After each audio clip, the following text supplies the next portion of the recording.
தலைவர் அண்ணன் ஸ்டாலினுக்கும் முதல்வர் ஸ்டாலினுக்கும் எதிர்க்கட்சி இண்டி கூட்டணிக்கும் பீகார் மக்கள் பதிலளித்திருக்கிறார்கள். அதிகமாக வாக்குச்சாவடிக்கு வந்து பதிலளித்திருக்கிறார்கள்.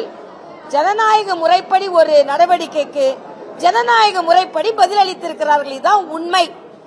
இதுக்கு பிறகு யாரும் எஸ்ஐஆர் பத்தி தவறா முன்னிறுத்த வேண்டாம். நேற்று தம்பி விஜய் அவர்களின் கட்சி இதற்கு ஆர்ப்பாட்டம் நடத்தியே இருக்கக்கூடாது. ஏன்னா கட்சி தொண்டர்கள் பிஎல் அண்ணன் கராத்தே தியாகராஜன் மிக அழகாக சொன்னார்கள். பிஎல்ஓ அவர்கள் அலுவலர்கள், BLA2 அப்படின்னு நம்ம கட்சி தொண்டர்கள் தான் அவங்க கூட இருக்கிறாங்க.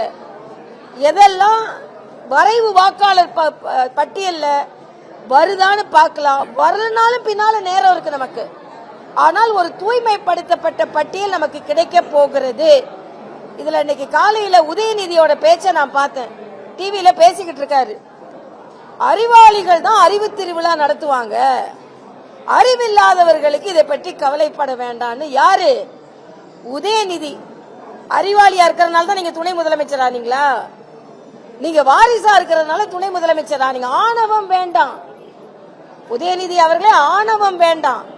நீங்க அறிவு திருவிழா நடத்திட்டு பேரை வச்சுக்கிட்டா உங்கெல்லாம் அறிவாளிங்க மாதிரியும் மற்றவங்க எல்லாம் அறிவிலிங்க மாதிரியும் பேசுறீங்க. ஆணவம் வேண்டாம். நீங்க முழு அறிவாற்றல்ல ஒண்ணு துணை முதலமைச்சர் ஆகல. அது மட்டும் இல்ல, அவர் இன்னைக்கு சொல்றாரு திருடனுக்கு தான் போலீஸ்காரனை பார்த்து பயம். எப்படி?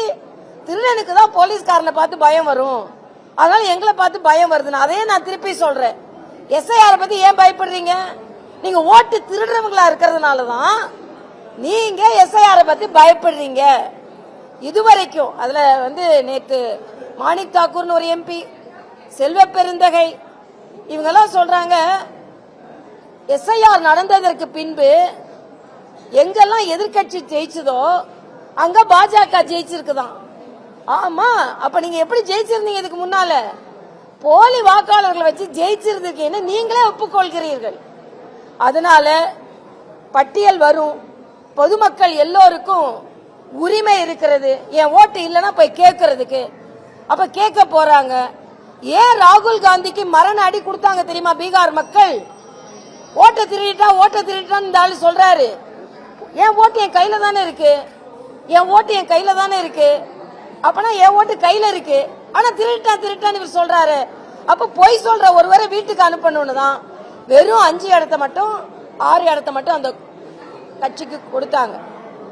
ஸ்டாலின் அவர்கள் எச்சரிக்கையா இருக்கணும். ஸ்டாலின் அவர்கள் சொல்றாரு பீகார் தேர்தலுக்கு பின்பு பல பாடங்களை கற்றிருக்கிறோம் என்று.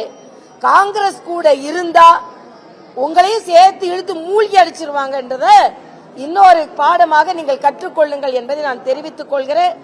இன்றைய மக்கள் எஸ்ஐஆருக்கு ஆதரவா இருக்காங்க. மக்கள் அதை ஏற்றுக்கொண்டிருக்கிறார்கள்.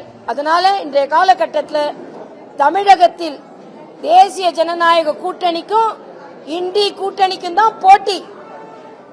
இல்ல தம்பி விஜய் சொன்ன மாதிரி ஒன்னு டிவிகே ஒன்னு டிஎம்கே கிடையாது.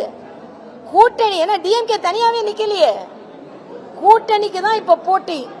அதனால வியூகம் எப்படி அமைக்கப்படுகிறது என்றால் திமுகவை வீட்டுக்கு அனுப்ப வியூகம் அமைக்கப்பட வேண்டும். அந்த வியூகத்தில் யாரெல்லாம் சரியா பயன்படுத்திக் கொள்கிறீர்களோ அவர்களை மக்கள் பாராட்டுவார்கள். தம்பி விஜய் போன்றவர்கள், பிரசாந்த் கிஷோர் போன்றவர்களிடம் அவங்ககிட்ட தான் அறிவுரை கேட்டாங்க. பாடமும் கற்றுக்கொள்ள வேண்டும் என்பது எனது கருத்து.